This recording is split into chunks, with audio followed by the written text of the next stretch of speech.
हे ईश्वर, ये नरभक्षी यहाँ कैसे आ गया? इसने मुझे अगर देख लिया होगा तो मेरी खैर नहीं। मुझे जल्दी से इस गांव को छोड़कर दूसरे गांव जाना होगा, वरना ये नरभक्षी मुझे ढूंढ लेगा। वो बाबा डरता हुआ वही छिपा रहा। अचानक वो नरभक्षी उस कुटिया के पास दौड़ता हुआ आया।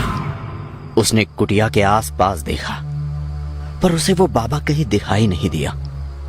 इतने में उसकी नजर जमीन पर पड़ी। वहां किसी के पैरों के निशान थे जो कुटिया के अंदर जा रहे थे। उस नरभक्षी ने नीचे झुककर उन पैरों के निशानों को सूंघना शुरू किया और कुटिया की तरफ बढ़ने लगा। जैसे ही वो कुटिया के दरवाजे के नजदीक पहुंचा, उसने देखा कि अंदर वो बाबा कोने में छिपा बैठा था। उस बाबा को देखकर नरभक्षी को बहुत गुस्सा आया। उस नरभक्षी को सामने देखकर बाबा बहुत डर गया और कुटिया के बाहर भागने लगा। जैसे ही बाबा ने भागने की कोशिश की, नरभक्षी ने उसे पकड़कर रोका और जमीन पर पटक दिया। वो बाबा उससे अपने जान की भीख मांगने लगा। मुझे कुछ मत करो, मुझे जाने दो। अगर तुमने मुझे मार दिया तो तुम भी नहीं बचोगे। चुप हो जाओ। पहले ये बताओ कि तुम मुझे देखकर भागे क्यों थे? मैं तुम्हें वहां देखकर डर गया था। तुमने उन दोनों के शरीर को खाना शुरू किया तो मैं बहुत डर गया। फिर डर के मारे मैं यहाँ भाग आया।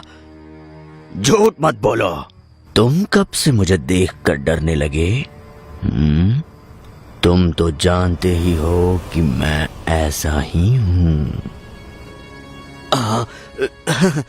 लेकिन आजकल तुम जंगल के बाहर कब से आने लगे हो? ऐसा तो कुछ होना नहीं चाहिए था। तुम्हें जंगल के बाहर रास्ते पर नहीं आना चाहिए था। मैं बाहर नहीं आने वाला था, लेकिन तुमने मेरे पास कोई रास्ता छोड़ा ही नहीं। 4 दिन हो गए, तब से मेरे पास कोई शिकार नहीं आया। मुझे लगने लगा था कि तुम मुझे भूल गए हो। ऐसे कैसे हो सकता है? मैं तुम्हें कैसे भूल सकता हूँ? तुम ही तो मेरे जीवन का लक्ष्य हो। हाँ? मैं देख रहा हूँ कि तुम मुझे भूल चुके थे और मुझसे भागने की कोशिश कर रहे थे। नरभक्षी की ऐसी बात सुनकर बाबा डर गया और डरते डरते बोलने लगा। नहीं, तुम गलत समझ रहे हो। तुम मुझ पर ये आरोप नहीं लगा सकते। और शायद तुम भूल रहे हो कि आज मेरी ही वजह से तुम 2 शरीर खा पाए हो। नरभक्षी बाबा की वो बात सुनकर उसके नजदीक जाने लगा। नजदीक जाते ही उसके शरीर पर से अपने बड़े और खूंखार हाथ फेरकर उसे सूंघने लगा। शायद तुम भूल गए हो कि गुरुजी के सामने हम दोनों ने एक शपथ ली थी। एक दूसरे को एक वचन दिया था जो हमें पूरा करना है। मैंने तो अपना वचन निभाया, पर तुम अपनी बात से मुकर रहे हो। देखो, मुझे अपना वचन अच्छी तरह से याद है और मैं उसके मुताबिक काम भी कर रहा हूँ। लेकिन ये इतना आसान भी तो नहीं है। मुझे थोड़ा वक्त दो। जब मैंने अपना वचन निभाया था तब तो इतना समय नहीं लगा था। तुम्हें जो चाहिए था वो मैंने तुम्हें एक झटके में दे दिया था। और अब जब तुम्हारी बारी आई है तो फिर तुम्हें इतना समय क्यों लग रहा है?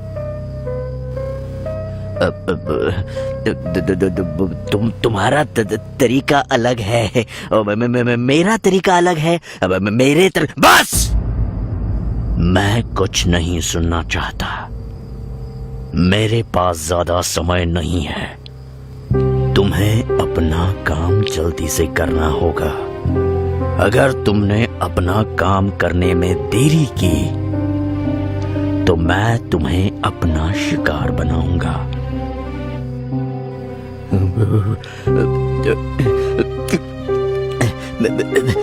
मैं समझ गया, मैं तुम चिंता मत करो। बस तुम जंगल के बाहर निकलना बंद कर दो। हाँ? बाकी तुम चिंता मत करो। क्या कहा? तुम जंगल के बाहर निकलना मुझे क्या करना है और क्या नहीं, ये तुम्हें बताने की जरूरत नहीं है। अब मैं जा रहा हूं, लेकिन तुम अपना वादा मत भूलना, वरना बिना कुछ सोचे तुम्हें भी चूस चूस कर खा जाऊंगा।